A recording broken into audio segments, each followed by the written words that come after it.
ओम ओम वेदवातस्य वर्तनिम पुरोह विश्वस्य बृहतः वेदा ये अध्यासते। जानता है विस्तीर्ण दर्शनीय विशाल वायु के मार्ग को, जानता है उसे जो ऊपर स्थित है। यह ऋग्वेद के प्रथम मंडल के 25वें सूक्त का ये 9वां मंत्र लिया गया है। इस मंत्र के जो ऋषि हैं वह भगवान शुनः शेप आजी करती हैं। इस सूक्त में टोटल 21 मंत्र हैं, उनमें से ये 9वां मंत्र है।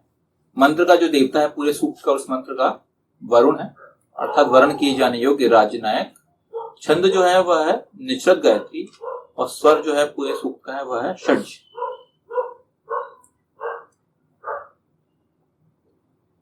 जानता है विस्तीर्ण दर्शनीय विशाल वायु के मार्ग को, वेद उरोह विश्वस्य बृहतः वातस्य वर्तनिम। राज्यनायक को विस्तीर्ण विशाल वायु के मार्ग को भी भली भांति जानना है, क्योंकि इनके माध्यम से ही भयंकर चक्रवात आते हैं तथा अनेकों प्राकृतिक परिवर्तन होते हैं। तो जो ये पूरा सूक्त चल रहा है, जिसमें पहले भी बात कर रहे हैं कि इसमें राज्यनायक की बात चल रही है, और ये जो मंत्र है इसमें बताया जा रहा है कि राज्यनायक जो होता है उसको विस्तीर्ण विशाल वायु के मार्ग को भी जानना है। मतलब मौसम से रिलेटेड जो चीजें हैं उसकी भी आपको ज्ञान होना आवश्यक है। अगर आप राज्यनायक हैं, आप ऑब्वियसली आपको ये सब जो चीजें हैं जिनसे कि प्राकृतिक आपदाएं आ जाए, इनको भी, इनके लिए भी आपको हर वक्त जो है रेडी रहना। पिछला वाला जो मंत्र था उसमें भी यही वाली बात की गई थी। उसमें पिछले वाले मंत्र में हमने जो बात की थी, हम लोगों ने उसमें बात की थी कि जो 12 महीने होते हैं, 12 महीनों की ऋतुएं जो होती हैं अलग अलग, उनके हिसाब से अभी रेडी होना पड़ेगा। तो ऋतु हिसाब से चीजें मतलब क्या हो गई आपकी, जैसे गर्मी के हिसाब से रेडी हो जाओ, या बारिश के हिसाब से रेडी हो गए, ठंड के हिसाब से रेडी हो गए। लेकिन क्या होता है कई बार इनके अलावा भी कभी कभी मौसम के ऐसे जो चेंजेस आते हैं, एकदम से कुछ चेंजेस आ गए, उनके चेंजेस के कारण क्या होता है, चक्रवात की स्थिति है। अगर आप देखेंगे कोस्टल एरिया, अभी जो इंडिया की हम बात करें, हम भारत की बात करें, भारत जो है जैसे हमने पहले बात की थी, भारत एक है उपमहाद्वीप, मतलब सब कॉन्टिनेंट है, तीनों जगह से घिरा हुआ है। तो 3 साइड से समुद्र से घिरा हुआ है, तो सब कॉन्टिनेंट कहते हैं उसको। तो उपमहाद्वीप में क्या होता है, हमारे ऑलमोस्ट पूरा जो 3/4 है वो तो आपका कोस्टल एरिया हो गया। और कोस्टल एरिया में क्या होता है, तटीय स्थित, तटीय इलाके, मतलब कोस्टल एरिया मतलब तटीय इलाके। तो कोस्टल एरिया में क्या होता है, उनमें क्या कई बार जो आपका समुद्र का पानी होता है, कभी ठंडा गर्म के कारण क्या होता है, उनमें चक्रवात की स्थिति आ जाती है।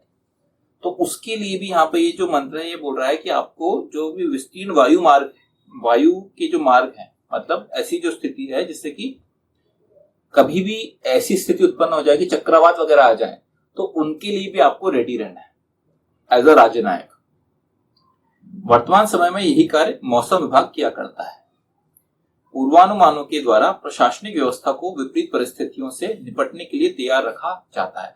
अगर हमने देखे होंगे इसमें, जैसे पहले तो ठीक है, पहले जो बात की गई है, वेद की बात की गई है राज्य नायक के लिए। तो जो आपका लीडर है, जो आपका राजा है, राजा को इस स्थिति के लिए तैयार रहना पड़ेगा। लेकिन आज की डेट में क्या होता है, आज की डेट में आपके जो गवर्नमेंट होती है, गवर्नमेंट के अलग अलग विभाग बना दिए गए हैं।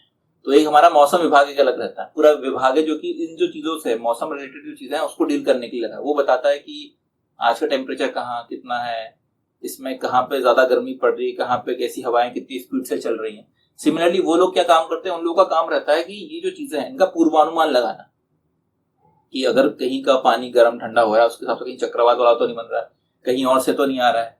कई बार वो चक्रवात पूरा चलते हुए आता है, पीछे बना वहां से कहीं क्रिएट हुआ, वहां से क्रिएट होते हुए पूरा चलते हुए आगे आ रहा है। तो वो सब चीजों के लिए आप तैयार रहना चाहिए। तो उसमें एक आप सुना होगा आपने कि एनडीए से कौन सी टीम रहती है पूरी इनकी, जो भारत की, जो इन्होंने गवर्नमेंट ने क्या टीम बना के रखी हुई है, जो कि जितनी भी विपरीत परिस्थितियां रहती है उनसे लड़ने के लिए एक टीम बोलते हैं। आप देखे होंगे न्यूज में कि ये टीम को उतार दिया गया वहां पे। सेना तो होती है लेकिन एक पूरी टीम ही होती है डेडिकेटेड, जो भूकंप वाली स्थिति आ गई या कहीं चक्रवात आ गई तो उनमें वो पूरी टीम को उतार देते हैं, और वो जो टीम होती है वहां के लोगों की हेल्प करती है। तो ये जो मंत्र है वो यही सब बातें कर रहा है कि आपको ऐसी जो परिस्थितियां हैं, ऐसी परिस्थितियों के लिए हमेशा रेडी रहना पड़ेगा।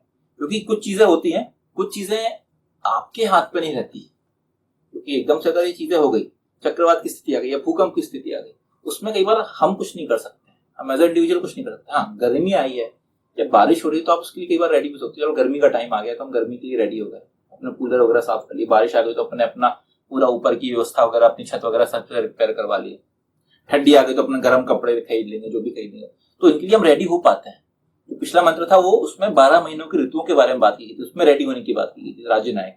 ये मंत्र वो बात कर रहा है जिसमें कि कुछ आपदाएं आ गई, अचानक आपदाएं जिसके लिए आप पहले से रेडी नहीं हो सकते, मतलब जो बिना बताए आती है आपदाएं, तो उनके लिए भी रेडी होने के लिए बात की गई। उनके लिए भी आप उनको ऐसा नहीं कि आपदाएं आ गई तो हम क्या करें, हमें तो उसके लिए रेडी नहीं।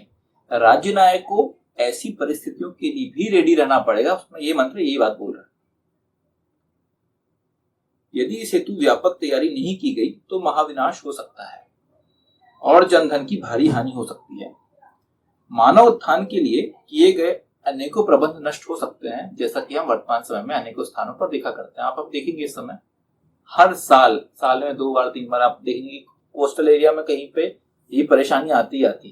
कभी चेन्नई वाले नीचे वाले साइड में आ जाएगी, कभी आप देखोगे तो उधर ये वाले साइड में, मुंबई वाले साइड में थोड़ा कम ही आती है। अरब सागर में तो भी ठीक ही स्थिति, उतना ज्यादा नहीं होता, थोड़ा बहुत ही होता है। लेकिन जो आप देखेंगे जो ये वाला एरिया है, कहाँ पे आपका बंगाल की खाड़ी वाला जो एरिया है पूरा, है ना, उड़ीसा हो गया, आंध्रा हो गया, वो ऊपर अपना बंगाल हो गया, जो बे ऑफ बंगाल है वो वाला जो एरिया है, और जो चेन्नई से वाला जो कोस्टल, ये वाला जो कोस्ट है अपना इंडिया का, वहां पे बहुत ज्यादा स्थिति कई बार बिगड़ती रहती है। तो पॉइंट ये होता है कि आपको उनके लिए भी हमेशा तैयार रहना है। तो ये जो मंत्र यही बात कर रहा है। अब यहाँ पे क्या बोला गया, यहाँ बोला गया था कि विस्तीर्ण दर्शनी विशाल वायु के मार्ग को जानता है। इसका एक और मतलब निकाला जा सकता है, वो यहाँ पे बताया गया है। राज्य नायक दर्शनी वायु को भी जानता है। जो लोग अपने सत्कर्मों से समाज के लिए प्राणवायु बन चुके हैं, ऐसे लोगों के निरंतर संपर्क के माध्यम से राज्य नायक सामाजिक परिवर्तन किया करता है एवं लोगों का सहयोग प्राप्त किया करता है। तो जो दर्शनी विशाल वायु है, इसका एक मतलब तो ये हमने निकाला गया, इससे निकाल लिया गया कि अगर कुछ वायु से रिलेटेड चक्रवात वगैरह स्थिति आती है तो उसके लिए रेडी है ना। दूसरा, वायु का मतलब हम ऑब्वियसली हमारे यहाँ पे जो हम वायु अगर देवता की बात करते हैं तो वायु मतलब जो प्राणवायु बन गया है।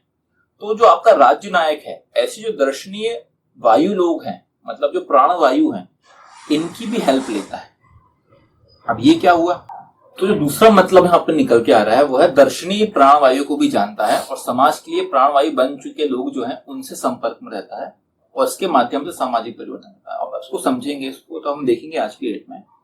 जो लोग अपने क्षेत्र में सबसे ज्यादा ऊपर हैं, वो लोग बाकी लोगों के लिए प्राणवायु बन गए। आप देखेंगे अगर किसी को कोई इंस्पायर करता है, जैसे कि मुझे मान लो, मैं एक छोटा बच्चा हूँ और मैं अब धीरे धीरे यंग से मैं आगे बढ़ रहा हूँ और मैं चाहता हूं कि मैं क्रिकेटर बनूं या मैं एक्टर बनना चाहता हूं या मैं कोई स्पेसिफिक कोई स्पोर्ट्स में आगे बढ़ना चाहता हूं, कोई भी फील्ड में मैं आगे बढ़ना चाहता हूं, तो वहां पे क्या होता है, उन फील्ड के लिए हर एक जगह पे एक आदमी ऊपर रहता है।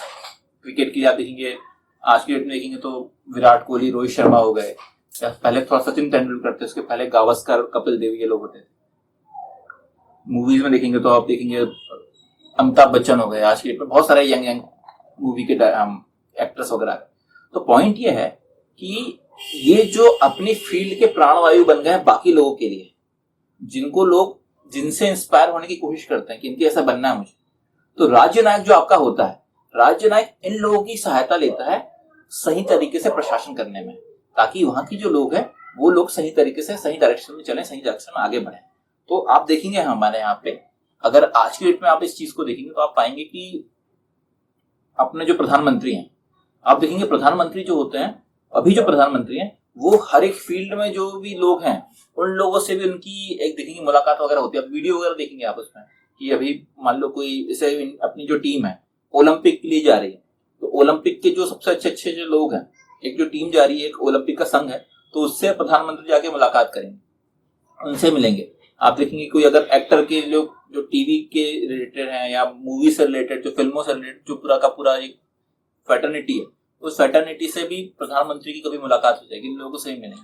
ये क्यों करते हैं प्रधानमंत्री, ये जो भी आपके जो बाकी लोग हैं, ये चीज हमारे इंडिया में बाहर भी है। आप देखेंगे बाहर में जो जैसे अमेरिका की बात करें तो अमेरिका में कोई बहुत बड़ी कोई सेलिब्रिटी है, तो क्या करते हैं, जो वहां का राष्ट्रपति है वो उन सेलिब्रिटी से भी मिलता है, उनसे बात करता है। वो क्यों करते हैं, ये सब क्यों किया जाता है, ताकि क्योंकि उनके फॉलोअर्स बहुत ज्यादा है, वो जो सेलिब्रिटीज हैं उन लोगों के फॉलोअर्स बहुत ज्यादा है। तो ये क्या करते हैं, ये कोशिश करते हैं कि समाज में इनके जो फॉलोअर्स हैं इनके माध्यम से आप वहां के लोगों को सही डायरेक्शन में लेके जाएं, वो लोग गलत काम नहीं करें। इसलिए आप देखेंगे इन लोगों की भी बहुत ज्यादा रिस्पॉन्सिबिलिटी होती है, जो अपने आप में जो हम बोलते हैं ना सेलिब्रिटी हैं, ये सेलिब्रिटीज की भी बहुत ज्यादा रिस्पॉन्सिबिलिटी होती है कि समाज में लोगों को सही डायरेक्शन में लेके आए। और उन सेलिब्रिटीज के साथ साथ जो आपका प्रशासन है, प्रशासन भी उन सेलिब्रिटीज के साथ कोलैबोरेट करता है, मतलब उन लोगों के साथ मिलकर काम करता है। आप देखेंगे बहुत ज्यादा इनिशिएटिव्स हैं, जो अमिताभ बच्चन आप देखेंगे आज की डेट में, अमिताभ बच्चन इंडिया भारतीय जो सरकार है उनके बहुत सारे इनिशिएटिव्स के साथ जुड़े हुए हैं।